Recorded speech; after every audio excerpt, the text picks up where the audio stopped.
Social media, influencers, that world, it's not going anywhere. We are addicted to the likes. We are addicted to other people's approval.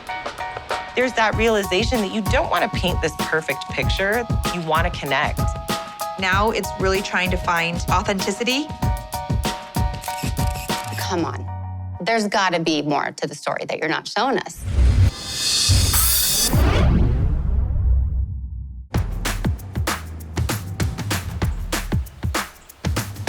Why is it not on this calendar? I put all our team to-dos in my notes. Did you see that? No. I did not see that. All right, Michelle Money, on the green. Get your dinner made for you tonight. Okay. Whoa. There we go. This is BS. How are you about me posting some of your shots today? Yeah, I'm totally fine with Like that one. Yeah, that's great. Right? No problem. I'm glad you asked, though. You know, certain ones, I like to see what, kind of what you're posting, and so that's important. Can you believe that when we first started dating, you didn't want to date me because I was an influencer? I don't know if that's for me, and... I'm so lucky because Mike has never really been into this social media world, and it's not something he's like really interested in. So it's been a really interesting shift as he has kind of had to get used to this life. He is really good about saying like, it's time to just be present here with me. And so he's really good for me. What do you think about more during the day? Me or golf? Golf. Sorry. What's this for? We're gonna have a shoot next week with my shoe client. We're using this car. I wanna get some test shots, but I also wanna get a gram. You know the draw. Yeah. Can you get in the car? Sure. Love that one. I'm Pederson. This is my masterclass on Instagram husband. I feel like my husband, he already is public enough that at home and family life, he wants to keep private. My husband, he is all about, you do you. If this makes you happy, I'm 100% behind it.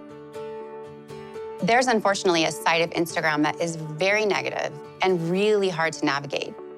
You are opening yourself up to offend someone somewhere. There is this dark side to influencing that I don't think people really talk about. They just see pretty pictures, followers. Everyone seems so happy, but people can send you a message. They can leave comments. They rip you apart.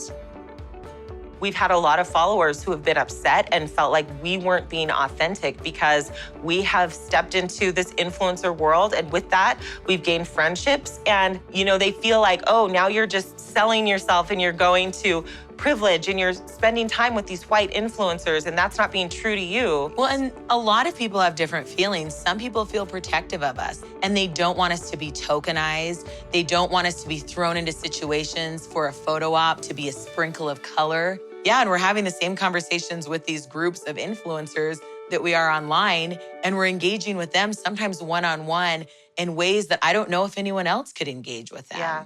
Hi, welcome to Let's Talk Sis. Okay. We have to try to find a way to come to a middle ground. And the only way to do that is through talking openly through these social platforms. But I remember sitting on social media, literally going through a miscarriage and seeing what felt like everyone was announcing they were pregnant. And I remember that feeling of wanting to throw my phone across the room because it was so hard. And I didn't talk about it. Sorry. So I recently had a second miscarriage, and I decided just to instantly post about it. I don't think I've ever had more conversations or messages sent to me than I did from that post. We are incredibly complex human beings. And so to try to fit this little blurb of who we are into these broken down stories is not helping. Being in front of a camera, in front of your phone, like posting yourself, there is such a focus on our face and our body. It's incredibly toxic. There's so many mental health issues stemming from social media. I don't know if that's really being talked about as much as it should be. This version of what we thought was this like impeccable, perfect mother, wife, sister, it's not real.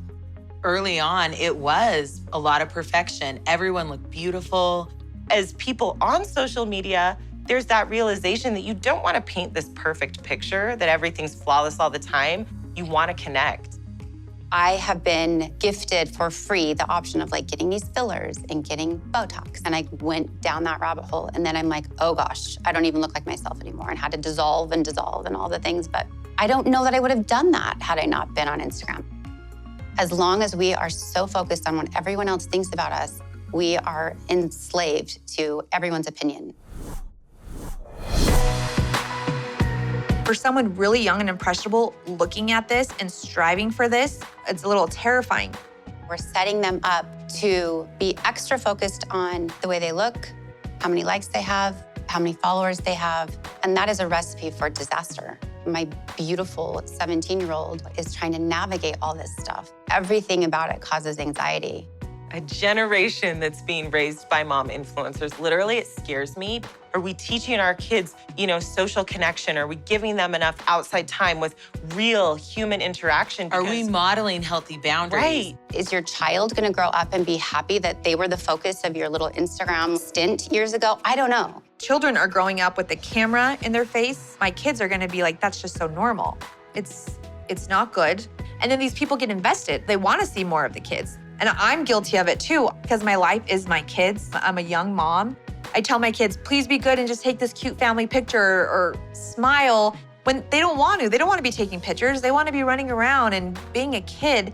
At the beginning, we didn't even put our kids on, and now we do show a lot more of our family life and our children, but we feel like consent is really important, and we want them to feel good about it, and they want to, and if they don't, that's fine. We are all trying to figure it out as we go, and I'm certain we're making a huge mess of the whole thing, especially when it comes to our children. I wrote a song like Elton John. That'd be cool. You'd be good at that. Oh, yeah. You want a carrot?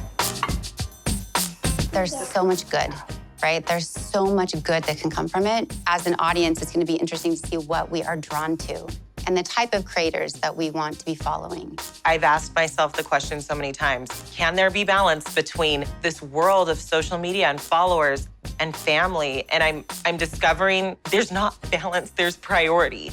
There's great things about social media, but there's so many hard, challenging things too. And we want to practice better boundaries. We want to take care of our mental health. We want to be present for our children, but we also want to sustain this business that we've created and poured our hearts into. There's different ways now of growing an audience where I don't have to rely on my children or my family. The influencers set the space up for this, which is almost a blessing now for like maybe the new generation, and it's setting them up to be entrepreneurs. So if I just shut down all my accounts and quit Instagram and just walked away, it sounds like a relief. It sounds like okay. But it's like only if everyone else is gonna do it, Okay, this is great. Let's cut. No, We panicked. We're like, we don't give want to them show our life. personal accounts. Sorry, I know I'm rambling, but Didn't answer the question at all. It's okay. It's okay. The problem is our kids are smarter than we are. They're all in the metaverse just mocking us. am I talking just too much? Well done. Thank you.